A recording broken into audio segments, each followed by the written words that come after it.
सबके समक्ष है कोरोना वायरस की महामारी से जो स्थिति उत्पन्न हुई है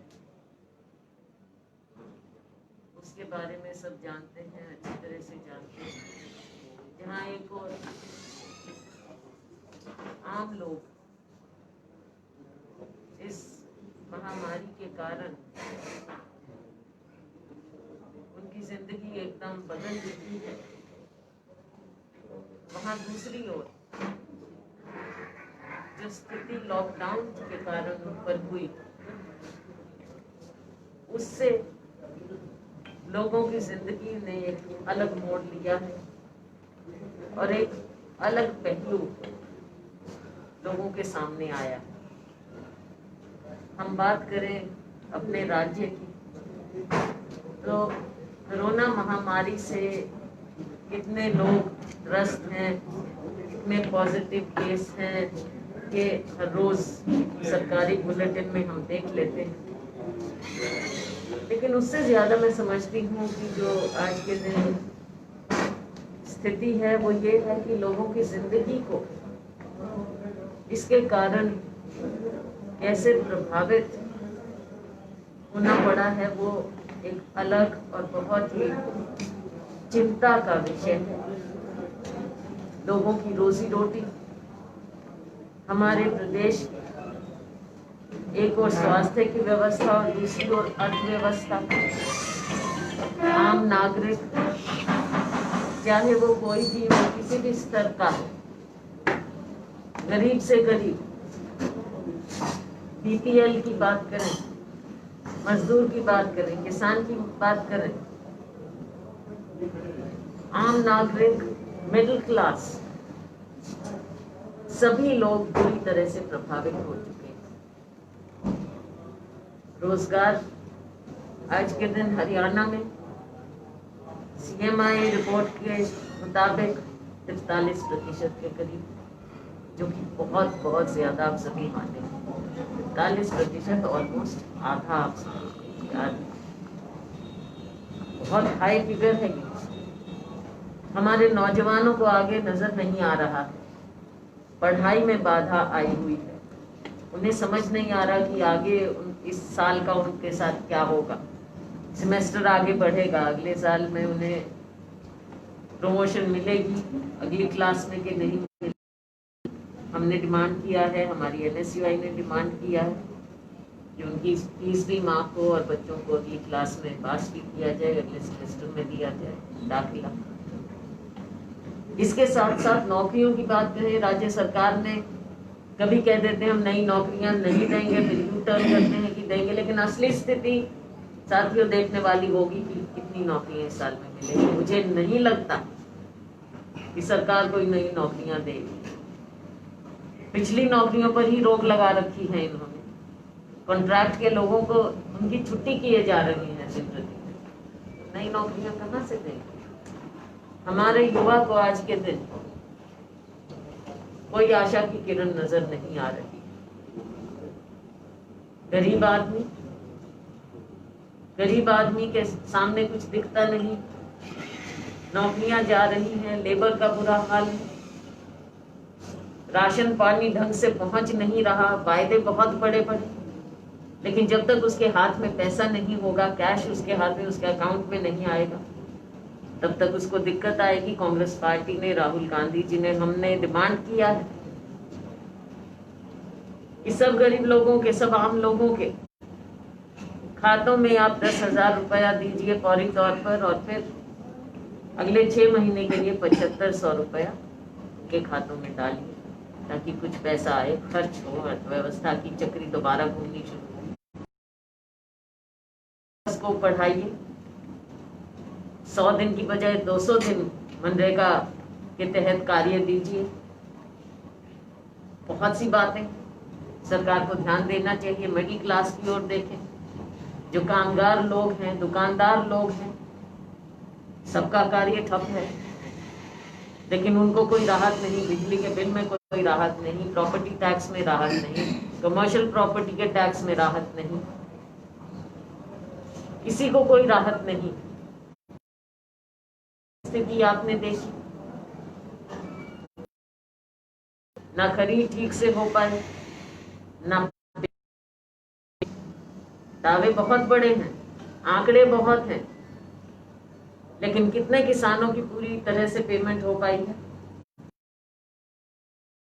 मौन धारण।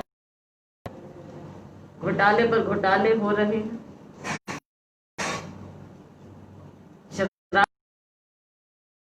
इतना बड़ा घोटाला है, लेकिन लोगों के आंखों में धूल झोंकने की बात है कि कोई टीम बना दी इन्वेस्टिगेशन। जब तक न्यायिक जांच नहीं होगी तब तक मुझे नहीं लगता, आम लोगों को विश्वास नहीं है कि इसकी तह तक ये पहुंच पाएंगे। ये राजनीति चल रही है यहाँ पर। पहले भी जितनी भी इन्वेस्टिगेशन टीम सेटअप हुई, किसी का कोई विशेष नतीजा आज तक निकल नहीं पाया। हम करनाल में हैं, माननीय मुख्यमंत्री जी का अपना विधानसभा क्षेत्र है, यहाँ की जनता जानती है। लोग तो सोचते थे कि मुख्यमंत्री का हल्का होगा तो न जाने क्या होगा, लेकिन 6 साल का आप उनका रिपोर्ट कार्ड ले लीजिए, और अभी कोरोना के समय का रिपोर्ट कार्ड ले लीजिए, कितनी बार आए हैं यहाँ पर, कितनी बार लोगों की सुध ली। यहाँ के चाहे कोई भी प्रतिनिधि, घोटाले पर घोटाले हो रहे हैं यहाँ पर भी। तो ये बातें हैं जो जनता के समक्ष हैं, जनता के दरबार में है। हम एक लोकतंत्र में हैं, हमारी जिम्मेवारी है कि हम मुद्दों को उठाएं, लोगों के सामने रखें। मीडिया की जिम्मेवारी है कि वो असली बात को लोगों के सामने लेकर जाए, इनको आईना दिखाए और लोग खुद इस पर फैसला करें। उन्हें अवगत कराया जाए कि क्या हो रहा है, और उससे भी ज्यादा कि क्या कुछ नहीं हो पा रहा।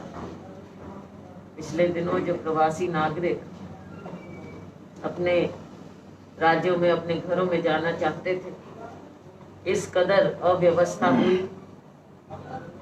आपने देखा कि जिन लोगों को ये बसों में बिठाकर यूपी तक ले जाना चाह रहे थे, वहां भी इनका तालमेल नहीं, लोगों को ऐसे ही बैरन वापस ले आए। कितने कितने घंटे वो तंग हुए, दुखी हुए। ट्रेन में दावा किया इन्होंने कि इतने लाख लोगों का रजिस्ट्रेशन हुआ है, अब कितने लोगों को पहुंचा पाए हैं। कितने लोग तो खुद पलायन कर गए, पैदल चले गए, अब उनका आंसरा इनके पास नहीं, कह देते नहीं लोग तो यहीं रहना चाह रहे हैं। उद्योगों में रोजगार नहीं। मैंने खुद माननीय मुख्यमंत्री जी से आग्रह किया था कि आप केंद्र सरकार से बात करिए, मनरेगा के तहत आप लोगों को लीजिए, किसान को भी राहत मिले। वहां पर जो फार्म लेबर है, मनरेगा के तहत मंजूरी लीजिए, ताकि सरकार उनके पैसे दे सके और किसान का भी काम चल सके कुछ हद तक। बहुत सी बातें हैं। वे कहते हैं कि सारे देश में एक राशन कार्ड लागू करेंगे। कब करेंगे, क्या करेंगे, कैसे बनाएंगे, क्या होगा। फिर एक और छोड़ दी है बात जिसका क्या अर्थ होगा, कहाँ तक ये बात पहुंचेगी, कहाँ तक ये स्कीम पहुंचेगी, किसी को कुछ मालूम नहीं। कह रहे हैं फ्री ट्रेड करेंगे किसान के ऊपर। क्या मुझे ये बता दीजिए, क्या किसान में इतनी क्षमता है?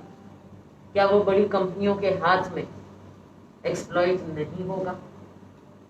अगर सरकार इंटरवीन नहीं करेगी, कुछ न्यूनतम समर्थन किसान को नहीं देगी, तो वो तो ऐसे ही बड़े खिलाड़ियों के हाथ में, उसका तो भविष्य अंधकार में हो जाए। क्या इस पर इन्होंने शोध किया, क्या बातचीत की, क्या चाहते हैं लोग, और असलियत क्या हो सकती है? कुछ राज्यों ने, बिहार जैसी जगह में उन्होंने किया था अपने, वहाँ कितना सक्सेसफुल हुआ उसके बारे में क्या पता किया? जैसे हमने जब मनरेगा शुरू किया, हमने देखा था कि कुछ राज्यों में इस तरह की स्कीम थी, जैसे कि महाराष्ट्र। उसकी मिसाल हमने ली, उसको स्टडी किया। और राज्यों की भी, फिर हमने पूरे देश में उसको लागू। आज मनरेगा जिसका मखौल माननीय प्रधानमंत्री जी कितना मखौल उड़ाते थे और क्या कहते थे कि हम मनरेगा को इसलिए चालू रखेंगे कि ये दिखाएं लोगों को कि गरीबी कांग्रेस पार्टी में। आज के दिन अगर इस देश के गरीब को कोई बचाएगा वो मनरेगा बचाएगा, और ये इनको खुद आखिर इस बात को मानना पड़ा। हम चाहते हैं मनरेगा का बजट भी बढ़ाए, 100 दिन से 200 दिन रोजगार करें मनरेगा के तहत।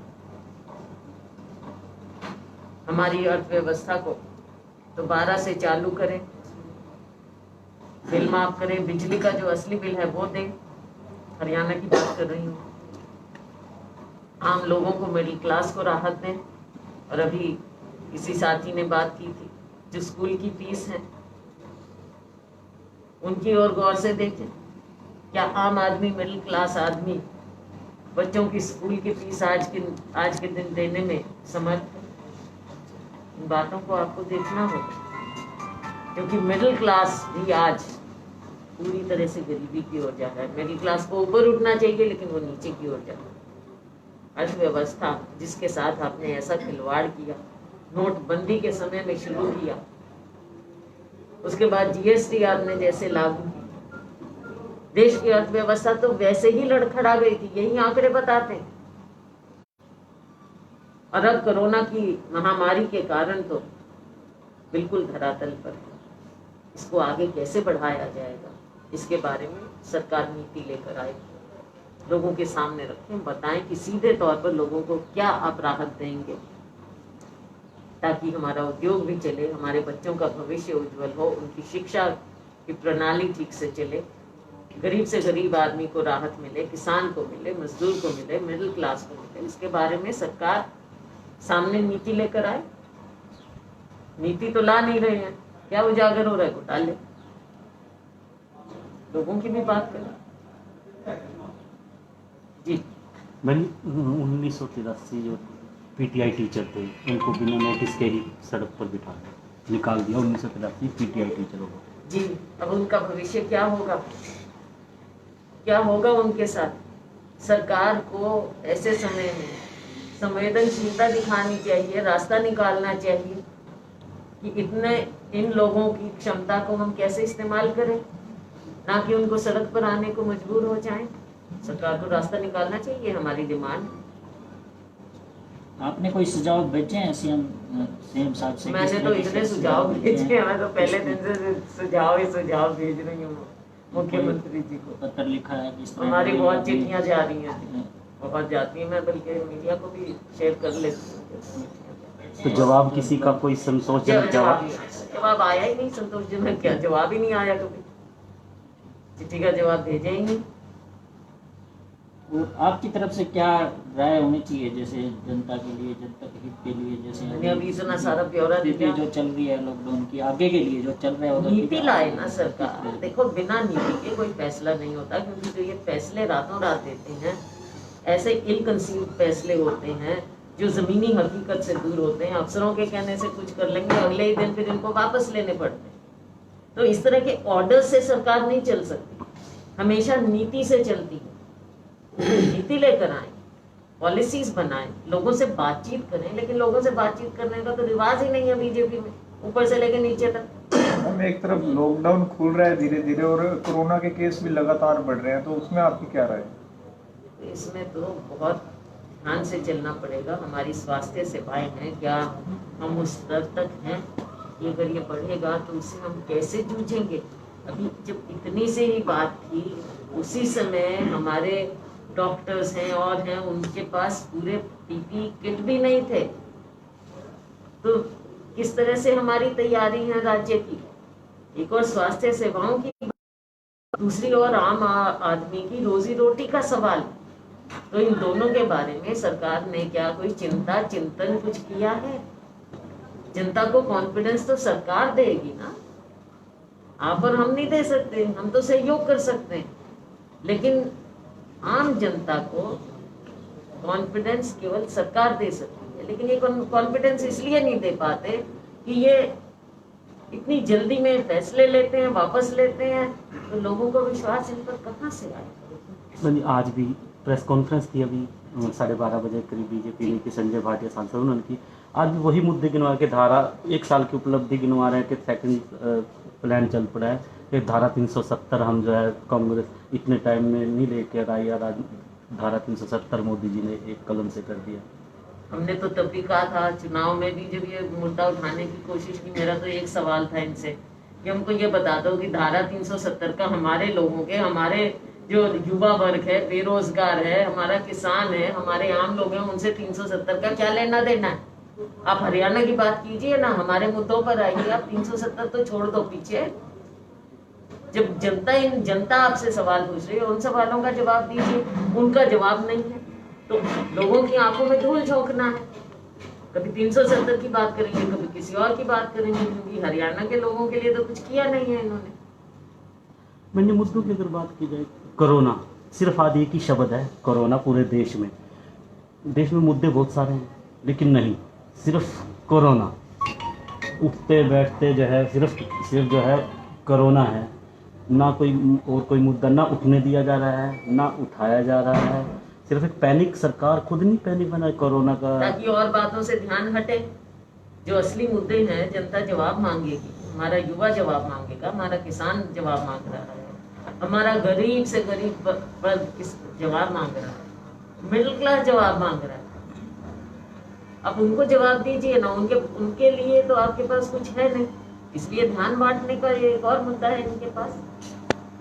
कोरोना तो है, एक इशू है, लेकिन कुछ तो करो ना, जनता के लिए कुछ करो। मैम, इस समय जो देश के हालात है उसमें कोई राजनीति नहीं होनी चाहिए, आपको नहीं लगता? राजनीति होनी नहीं चाहिए देश के जो हालात है, और हम विश्वास नहीं करते। तभी पहले दिन से सोनिया जी ने भी, राहुल जी ने पहले दिन से अपना सहयोग कमिट किया था। और जब आपको याद होगा, ट्रेन की भी बात चली कि नागरिकों से, प्रवासी नागरिकों से ट्रेन का किराया लिया जा रहा है, तब सोनिया जी ने खुद कहा कि अगर सरकार नहीं दे सकती 15% जो हिस्सा राज्य सरकार का है, तो हम देंगे। कांग्रेस पार्टी उसमें आगे आने को तैयार थी। तो इन्होंने उसी दिन फिर फैसला किया कि नहीं नहीं, ये कांग्रेस देगी तो पता नहीं क्या हो जाएगा। इन्होंने कहा नहीं, राज्य सरकार देगी। अब राज्य सरकार देती, हमने तो अपना सहयोग दिया। हमने कांग्रेस पार्टी में 40 लाख, रामकृष्ण जी बैठे हैं, ये रिश्वत देकर आए थे चेक माननीय मुख्यमंत्री जी को कि हमारा सहयोग है, इसमें योगदान है। 40 लाख रुपया हमने दिया रिलीफ फंड में। लेकिन आपने क्या किया, आप लोगों के सामने रखिए।